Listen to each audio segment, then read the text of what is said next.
Good morning, everyone. Welcome to the Monday, July 23rd, 2012 meeting of the Lewis County Board of County Commissioners. We have a quorum this morning. All three members are present, and we begin with the flag salute. Commissioner Schulte.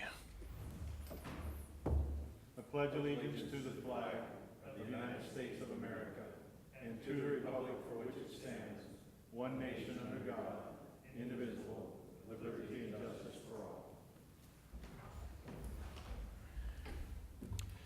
Mr. Chairman, I move that we approve the minutes of July 16, 2012. I second that. Motion's made and seconded to approve the minutes of July 16th, 2012. Any questions, additions, corrections, or deletions? Hearing none, all in favor say aye. Aye. Opposed, nay. Motion carried. We have one public comment this morning from Mr. Bob Johnson. Thank you, commissioners, members of the public, mainly people from the county. I just want to acknowledge one of our directors today, who's been with us for at least a year now, but who seems to have taken on a hobby that during his off period time has resulted in what I would call a change in appearance, but on behalf of the county, I would like to present to Tim Elsey the annual I Feel Great Ray Award on behalf of the county in recognition of his changed appearance. So if Tim would like to come forward, I'd be If he can, yes.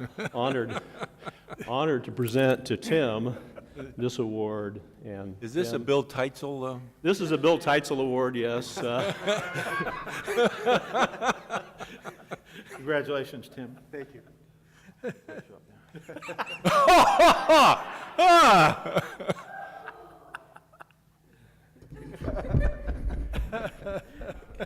In all seriousness, Tim was seriously injured mountain biking, and he received, and I hope this doesn't get me in trouble with HIPAA rules, but Tim broke his neck. The accident was substantially the same as Christopher Reeve sustained. Tim had an operation. He assures me that he's going to be as okay as he can be, but I really am thankful that Tim didn't sustain more serious injuries. I think he's a glutton for punishment being back to work this soon, but I really want to welcome him back, and I think the rest of the board would like to do the same as well. So, Tim, welcome back, and take it easy. I would point out that while you are talking about dangerous activities, that you have a proclivity for one which is no less dangerous, your go-kart. Bob, do you know the difference between Tim and Christopher Reeves? Christopher Reeves just pretended he was Superman. Well, I heard two versions of the story, and the one that I take to be true is that he fell on his leg and broke his neck. I don't know how that can happen, but any truth to that? Maybe. Okay. Moving along. We have just a consent agenda this morning. Mr. Chair, I move to approve the consent agenda, items 1 through 8, resolution number 12242 to 12249. I second. Motion's made and seconded to approve the consent agenda. Will clerk please read those items into the record? Resolution number 12242, approval of warrants for payment. Item number 2, resolution number 12243, cancellation of warrants. Item number 3, resolution number 12244, appointments to the Lewis County Airport Advisory Board. Item number 4, resolution number 12245, approving a personal service agreement with Jim Kramer, Kramer Consulting. Item number 5, resolution number 12246, approving a personal service agreement with SBGH Partners, LLC. Item number 6, resolution number 12247, approving a personal service agreement with Gordon Thompson Honeywell, LLP. Item number 6, resolution number, oh, I just did that one, didn't Yep. I? Yes. Number I 7. did We're on turn 7. around. Item number 7, resolution number 12248, approving a personal service agreement with Watershed Science and Engineering Incorporated. Item number 8, resolution number 12249, approving an aquatic land easement with Washington State Department of Natural Resources for Ceres Hill Road Bridge and Galvin Road Bridge. Item 1, resolution number 12242, approves 12 special purpose warrants for the Vader Water System for $21,234.45, and 187 warrants issued by the Auditor's Office for $1,047,553.75, all totaling $1,068,788.20. We have some cancellation of warrants from the Auditor's Office, a little bit more complicated than usual this morning. But this resolution approves the cancellation of 2 Auditor's Office warrants totaling $34,134.62 that were lost or destroyed, and authorizes the reissue thereof. It also authorized cancellation of the following Auditor's Office warrants for the reasons cited. One warrant for $1,596 previously paid by a county imprest account. A warrant for $20.58 previously paid in a bulk fleet billing. A warrant for $170.46 issued to a vendor that does not accept warrants, and a warrant for $721.98 that was a duplicate payment. Bob Johnson, Director of Community Development, speaking to items number 3 through number 7. Item number 3, resolution number 12-244, is the appointment of members to the Lewis County Airport Advisory Board. The airport owns and operates 2 airports, and the airports are operated as a airport system managed by an airport manager, but there is an advisory board made up of members of the county that act in an advisory capacity to the airport management and to me, who manages those 2 airports. One of the members, Christy Copeland, has indicated that she doesn't wish to be reappointed, and another member, Ian Nelson, had his term expire on the 12th of this month. Mr. John Matthews, who is a pilot and a U.S. Army veteran, as well as an airline captain, has been active at the South County Airport, attending advisory meetings, and indicated through a letter that he was interested in serving on that board. It is the county's policy to appoint people who are interested as well as qualified to those positions.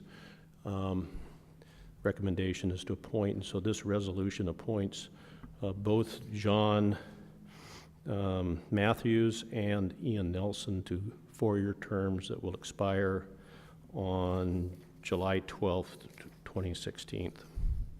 Okay, Mr. Nelson is from Centralia, and Mr. Matthews is from Toledo. You said that we have an airport system.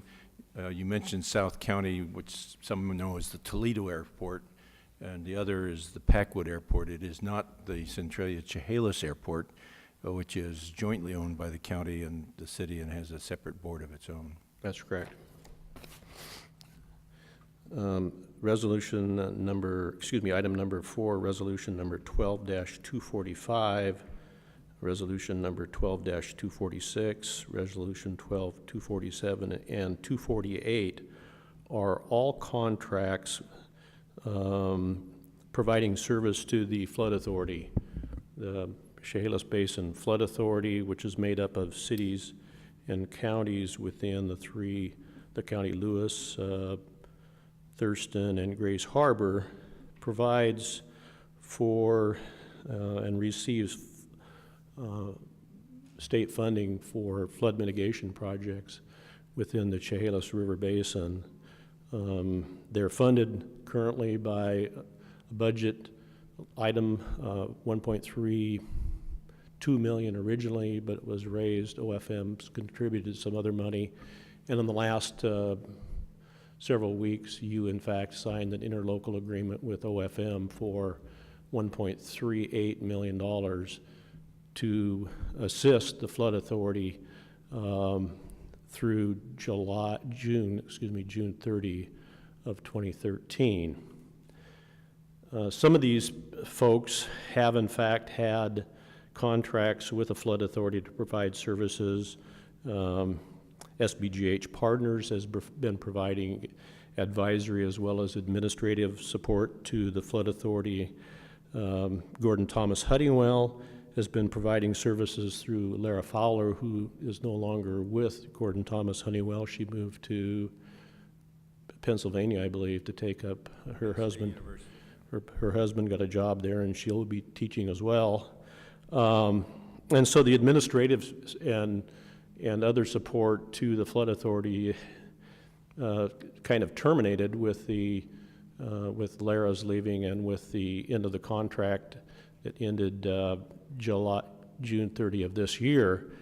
Flood Authority determined that the best way to move forward was to continue with SBGH Partners and Scott Betcher to provide administrative and other support to the Flood Authority, as well as Gordon Thomas Honeywell through one of their administrative support people. And so Resolution 12-246 approves a contract with SBGH Partners for $70,800 to continue that. Resolution 12-247 approves a contract for $12,000 for administrative support by Gordon Thomas Honeywell. The other two contracts, resolution number 12-245, which is item number 4, approves a personal services agreement with Jim Kramer. Now, Jim Kramer works with the Ruckelshaus Center, and he had been doing some work along with the Office of Financial Management and the governor, and the Flood Authority determined that it would be in the best interests to retain Mr. Kramer to take over and assist, basically to take Lara's position in providing support services to the Flood Authority. That contract is for $91,200. The remaining contract that you will be approving today is with Watershed Science and Engineering. That's resolution 12-248. That is for $47,000 to continue with the modeling and provide some additional model runs for alternative flood mitigation projects, excuse me, and also to give some estimates.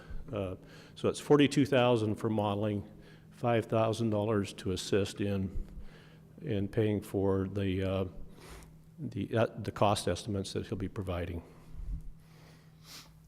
I'd point out that all of these contracts went before the Flood Authority last week in their monthly meeting and have been approved by the Flood Authority already. And so, acting as their fiscal agents, we're doing the final step really to approve these contracts, having had the OFM contract just a couple of weeks ago. I do want to add some additional detail in here. Jim Kramer is doing a direct contract with us, not as a member of the Ruckelshaus Foundation, because there was considerable overhead in that Ruckelshaus connection had we used Ruckelshaus to provide the facilitation. So in order to get that cost down to a more reasonable price, we did do a direct contract with Mr. Kramer. Also, in our last meeting, there was an explanation given of each of the services that would be provided in these contracts, and I think that it's useful to point out what the folks will be doing. In the case of Mr. Kramer, he's the lead point of contact for decisions needed by the Flood Authority and its decision-making process, and he works with the chair and vice chair to facilitate executive committee and Flood Authority meetings. He's responsible for overall staff interface with the Flood Authority, including the executive committee, and lead for internal and external relations, communications in support of the chair, vice chair, and other Flood Authority members. SBGH Partners LLC is Scott Betcher, one of the two members of that firm, is the lead staff responsible for routine administrative tasks and logistical support to the Flood Authority and its subcommittees. He's responsible for work plan development and tracking, and researching and developing staff recommendations for issues that will come before the Flood Authority and subcommittees. He is supported by his partner, Greg Huckle. The contract with Gordon Thomas Honeywell is for Nancy Lignan, who is responsible for scheduling and coordination support and tracking contract status and expenditures using Lewis County's monthly reports. You've already described the purpose of the WSE contract. There was one additional contract that was supposed to be in this group, and that's with West Consultants, who have been doing the emergency management piece for the Flood Authority. And there's a small glitch in that contract insofar as it includes some money that is for operation and maintenance of the existing gauges that have been installed by West. And we've been told by the legislature that we can't use capital budget money to pay for that. And so we're right now discussing out what portions of that project are O&M and which ones are capital budget. The Flood Authority has already given conditional improvement because the price will come down, not go up. But we hope to have that one before us at next week's meeting. Yeah, provided they get that scope of work and the budget hammered out this week, I'll get that ready. Thank you.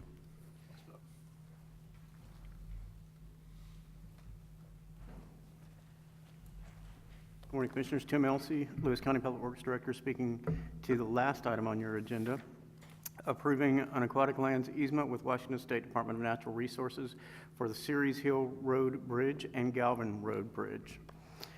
The Washington State Department of Natural Resources requires Lewis County to have an easement to use state-owned land in the Chehalis River Basin located at Ceres Hill Road Bridge number 102 and the Galvin Road Bridge number 75. There is no new project planned for the Galvin Road Bridge, so the easement just authorizes the current and future needs of the county in that location. However, the easement will allow Lewis County to do the current bank stabilization project to protect the Ceres Hill Road Bridge number 102. The attached resolution would approve a 30-year aquatic lands easement between Washington State Department of Natural Resources and Lewis County and would authorize signatures thereon. The state required an administrative processing fee of $2,597.41 for this term.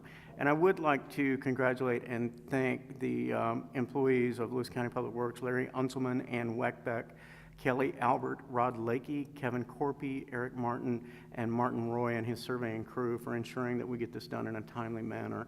As you know, we're pushing up against the fish window for the Ceres Hill project, and without their dedicated support and work on this would not be possible to have this signed at this time. And just so that you know, DNR is picking this up from the county at 1 o'clock today to take it up so that Peter Goldmark can sign it. Yeah, this is a kind of a curiosity. Normally we have trouble with ecology or fish and wildlife when we're talking about projects on the river, and this one is Department of Natural Resources, who apparently owns the riverbed or That's correct. something of that nature. Yes. And what are we gonna, why do we need their support? We're planning to put equipment in this area, is that, as we do repairs, or? We have And to when have are we starting there on? I'm sorry? When are we starting? That's my interest. I know we have to get that fixed before this fall when the high water comes again, or we'll lose that humpback bridge on Ceres Hill Road. When are you looking at starting and finishing this project? We're looking at starting tomorrow, Tomorrow. and we'll be finished before the fish window is ended in the middle of September, hopefully less than that, but that gives us some time to have some hiccups on this project. And Department of Natural Resources requires that we have an easement with them anytime that we're doing work in a navigable stream, and this is considered one of their regulated streams. There's a difference between navigable and regulated. I have not seen very much navigation on that stretch of the river. In fact, Mellon Street up, I don't think is navigable. We won't bring that up with the Corps this time. I don't want to slow the project down. That's correct. It depends on what you're navigating on the river. Those little small boats that we put on Boers Park Lake for the fun day, those are part of navigation, nobody in them, but they're moving underwater.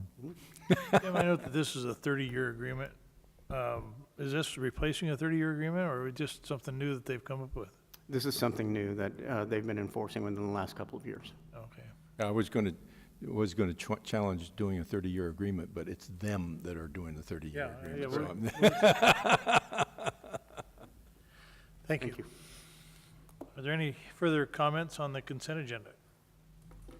Then I will call for the vote. All in favor of the consent agenda signify by saying aye. Aye. Opposed, nay. Motion carries. Chairman, seeing no further business to come before this body, I move that we adjourn. I second that. Motion made and seconded to adjourn. All in favor say aye. Aye. Aye. Opposed, nay. We are adjourned.